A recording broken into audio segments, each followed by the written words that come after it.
and welcome to another episode of Talon Talk. I'm Campbell Donovan, and today's guest is none other than Montage State men's lacrosse coach, Matt Poskay. Coach, thank you for coming on the show. Thanks for having me.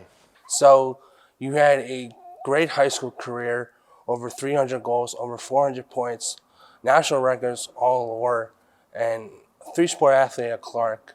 Do you have any still connections within your hometown?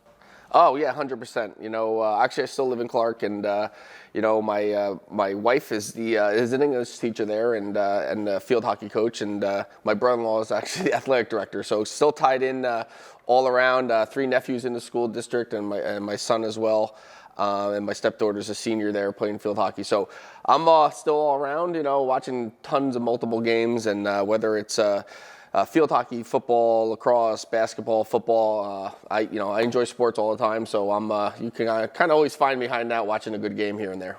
I have all the accolades at Clark, playing at A.L. Johnson. Why did you choose to play lacrosse at University of Virginia?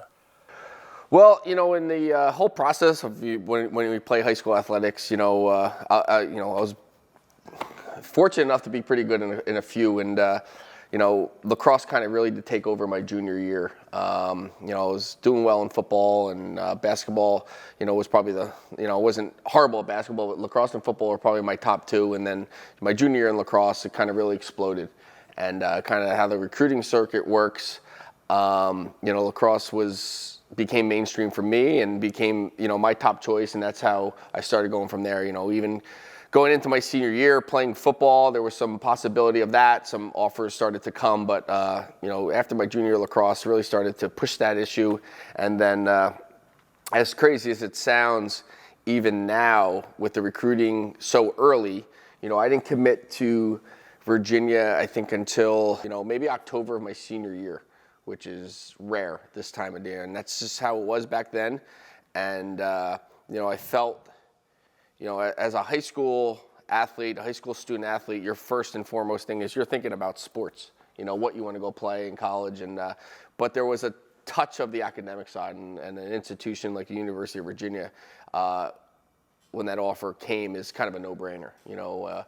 I took my official visit down there, and then still, pleased my parents and made a few more, but I did went to the bookstore on my official visit and got my gear, and I think I was locked up. Speaking of your career at Virginia, 88 goals there as a midfielder, 4th all-time, tied with Shamel Bratton, 2 national championships in 03 and 06. But playing under Dom Sargent, who's a legendary coach, Hall of Famer, of course. Today's age, how is that experience as a college player, playing at the highest level, and also his impact made you the coach and person you are today? It's huge. He's a big mentor of mine. Still get to talk to him, weekly, bi-weekly, and 9 out of 10 conversations, it has nothing to do with lacrosse. It's how his family's doing, what's he up to, what my family's up to, and that kind of thing. And, he has the accolades and put so many people in so many great places, but I've learned more lessons from him off the field than on. Obviously, you get your couple hours a day with your coach to talk X's and O's and do that. But he has been a guy that's kind of always right there if you need him, and a guy, for a phone call, and, just a good chat, and having him, in that aspect of my life has been great, and then there's your other coaches too, Mark Van Arsdale, who's a legendary offensive coordinator, that's a huge part of me. Dom's a huge mentor of mine in general, but Dom was a defensive coach, so my forte in the offensive side of the ball, playing, and then now hopefully coaching, has come from Coach Van Arsdale as well, and you kind of put that whole package together. My life has become a big sponge when it comes to coaches. I never had a coach I didn't like, and that's huge for me. And I took a little bit from all of them, a little more from some, obviously, and I try to become my own personal, replication of that, but being myself at the same time. So I know you played pro in the Major Lacrosse League, 9 years there, playing for the Boston Cannons and the Blizzards, 10th all-time in scoring with 254. I have to brag a bit. I was looking before. Will Manny's kind of catching up to you for that 10th spot. So what in those moments there as a collegiate athlete and then going to the pros, what was your proudest moment in that career span? I would definitely have to say our championship in '06. It's just a year that we had a heartbreaking loss in the semifinals in '05, and had a great group. My class coming back in '06, and just one of those classes. Looking back and talking to coaches, we were pretty good, but we never felt like we could just go out there and win. We worked so hard every day and taught young guys how to work hard. And even talking to those coaches now, it would have been a tough team to beat us that year, but we wanted to win so bad. We worked so hard, and that, and then that whole month to 2 months, is wild. You're in the NCAA tournament, you're winning, you're undefeated. You're trying to say you win a national championship. 2 days later, you're at a draft. 5 days later, you're at a professional practice and trying to play the next day. It's pretty cool. You go back and you're like, whoa, that was cool. But at the time, you just do it. That's what you love and that's what you want to do. So, winning the championship in '06 and then carrying it into professional career and being able to play at the highest level and continue to do so was definitely fun and something I do in a heartbeat. So those accolades in the professional level, league MVP, offensive player of the year, champion like you mentioned, and rookie of the year. Like, do you reminisce those times of being a pro player? Because we had younger kids in this state. I mean, they all knew your name. They all looked up to you when they were younger, and they sort of you mentioned that. Yeah, it's looking back. You just go, like I said earlier, you're just going through the motions. Like, oh, I got to be here, I got to be there. Looking back, I wish I soaked it in a little bit. You're just on to the next thing, and that whatever life presents. But the expansion of lacrosse and so many kids growing, it's nice to have a effect on that, and being part of a couple championships at the college level and a couple in the pros, and having your name in some records books, and it helps me here. Helps me here, and a player you recruit watched you play when he was little, feels good once in a while for them to say, but at the same time, I'm on to obviously a different part of my life, which is the coaching now, and trying to, like I said, put all the pieces together to benefit on the field for these guys and these student athletes here at Montclair State. So we'll shift over now for Montclair State, your 4th year after the assistant coach's job at Drew and then 7 years at Wagner. What's been different this time around? It's just a fresh feeling for me, fresh start. So happy that I got to continue to live in this area where my family is, obviously, and the 2 years at Drew, learning from Tommy Lianos, was great. And then on to Wagner. Was the youngest Division I coach in history, probably, and learned a lot. How to rebuild a program, how to rebrand a program. I always talk about that. I didn't go to school to be a lacrosse player. I went to McIntyre School of Commerce at Virginia, but I did rebrand. I am marketing constantly. I'm selling constantly. So you do use that degree no matter what you end up doing. But going there and rebranding a program and getting them success and getting them some wins and stuff. And Montclair State was a great opportunity for me and my family. And I'm really excited about what we can build here and what we have going on is the thing that gets you up and gets you excited every morning to get here. So last season you went 7-5.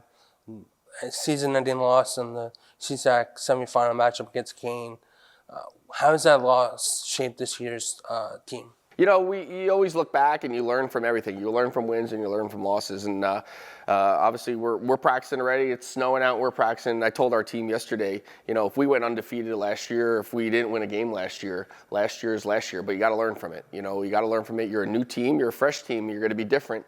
But you do have to take tidbits of everything and make yourselves better. And you can sense the urgency out there. Like I said, I'm trying to pull the reins on back some of these guys because we're trying to do too much a little too early. We've got plenty of time in front of us.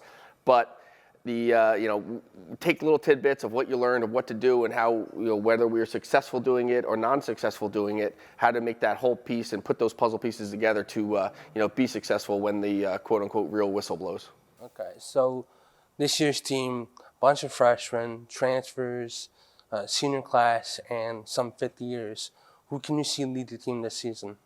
I think overall, like you said, a bunch of new fresh faces, whether they're freshmen or transfers. I think the biggest thing is I got a sense early on we're a little eager and a little hungry. And like I said, now my job is to control that to be consistent. Be consistent throughout the season, obviously, and get better each day. We do not want to be playing our best lacrosse next week. We want to be playing our best lacrosse in late April, and hopefully as far as we can go into May. And gaining each step every day is a new day, and a fresh start each day, and then a fresh start each week. One day at a time, and but also building that up. We can't just expect to come out and be successful. You have to earn that, and you have to work every day. And so far, guys have been putting in the work, and it's fun to be out there. So I also have a question about this. The number 19 has been changed on from seniors in the past, and throughout my 3 years of being at MSU, Skylar Francisco wore it, Kyle Berkner last year, now Talon McCurry. Is that a coach's decision or is a player vote? So it is a player vote, and obviously Tyler McCurry has gained that leadership, and obviously we have number 19 for Coach Mike Schambach, and number 24 for a defenseman for John Greco as well. So both guys I knew briefly, but I think deserving, and like I said, guys that lead, guys that are in the front of the line no matter what the task is, and guys that the younger guys, fresh face or returning face, look up to. And I think two guys this year, like you said, Tyler McCurry wearing 19 and Timmy Elefante wearing 24, is in my opinion the right choice. And I'm glad those guys, the rest of the team realized that. And I think they are leaders, and I'm excited for them to lead us as well. So speaking of Tyler, he reached a 100-point mark last year. What do you see on the field that he does differently?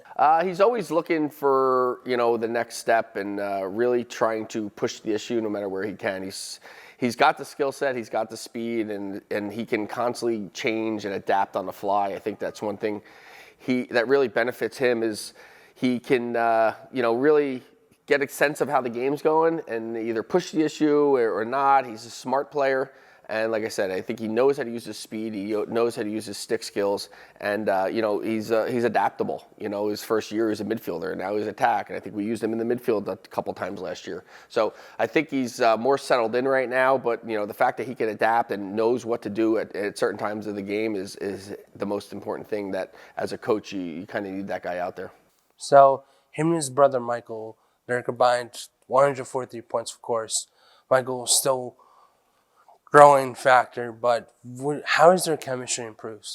They definitely have chemistry. Early on, you could see that right away. And to me, as a coach, you're trying to make sure they get balanced too. They're not always just looking for each other. So I think that's one thing I stress to them early on. But you do have that sense, and I kind of tell them, where each other are going to be. Now make sure you know where everyone else is going to be. And I think that's one thing that they strive off of each other's success and push each other. They're not in each other's corner all the time. They're always pushing each other, which is good to see.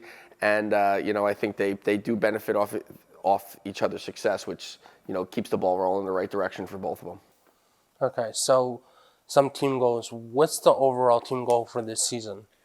Our first overall team goal is obviously a conference championship. And a berth in the NCAA tournament. I think that's been something that Montclair State Lacrosse has always strived to. And we haven't been there in a few years, so the goal obviously is to get back. But at the same time, we got to build up to that. It's not just going to happen. We got to get there, and and be the complete team, be the complete package. And that's talking off the field as well. The academic side of things, our guys are fantastic in the classroom, and we're proud of that. And I constantly tell them when things are going well on the other side of campus, we're playing better as a team, and they sometimes give me a weird eye, what is he talking about? But, when things are clicking for them in the classroom, I know they're focused on the field. We're getting better as a team there. We're getting better as a team on the field, and we can be the whole package that we want. And what kind of challenges do they face? I know we're still ongoing with the COVID-19 pandemic. Last 2 years ago, the season got shut down. Last year, had to face adversity, and overall, this year, sort of up and down with the whole pandemic stuff, but what challenges, as I said before, do the players face? I think they bought into what we asked from them. From a school side of policies that the school recommends, they've all, are willing to do things, and I think that's one thing that shows a sign of their eagerness to get back to the top. And I think the last couple of years have not been easy on them. That's not been easy on any kid. Whether it's a first grader all the way to a college athlete, and they've been able to adapt. There were some days that weren't ideal for us last year, just dealing with whatever we had to deal with. And but for now, our goal is one day at a time. Like I said earlier, whether it's on the field or off, and slowly get better.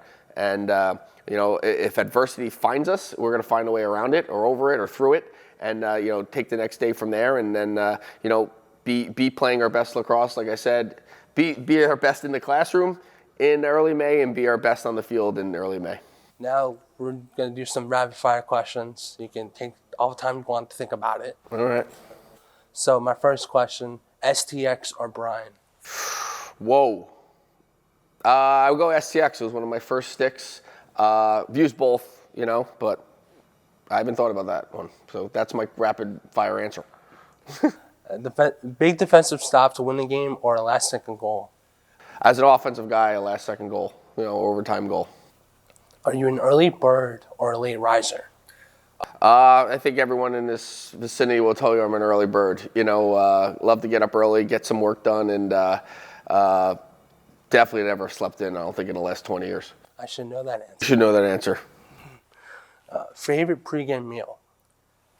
As a coach, not much. The anxiety sets in no matter who we're playing, and maybe I can pop some sugar, some candy just to get me through, but no specific meal. I'm just whatever the appetite calls for, if there's an appetite.